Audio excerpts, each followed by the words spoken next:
Dami naman ng mga tao. Napakagalo ang iingay! O kayong mga hampas lupang Indio, di ba kayo magbibigay ka lang sa akin? Ako ba ay hindi ninyo nakikilala? Ako lang naman, si Doña Victorina de los Reyes de Espadaña. Tingnan ninyo ang kolorete sa aking mukha.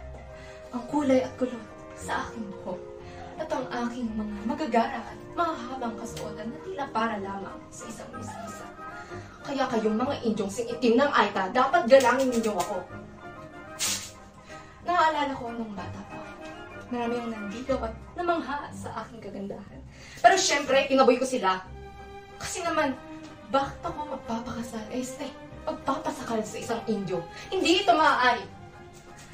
Palit pa lamang ako alam ko na magpapakasal sa isang Espanyol. Kaya heto na nga ang aking dream boy na si Don Tiburcio de Espadaña. Ngayon na ako ay asawa na ng isang doktor. Nakamit ko rin ang pinakaminithing alta sa syudad. Di lang ako maganda. Sosyal pa. Isang araw, naparaan kami sa tapat ng bahay ng isang alperes. At nagkataon naman na naroon si Doña Consolacion. Abay, bigla ba namang sumimangot at dumura sa harapan ko? Napakawalang modo. Ke horo, ke barbaridad. Sino ba naman siya para gawin yun sa harap ko? No se pwede. Ako ang may tunay na dugong Espanyol. Tingnan na lamang natin kung sino ba talaga ang mas magaling sa aming dalawa.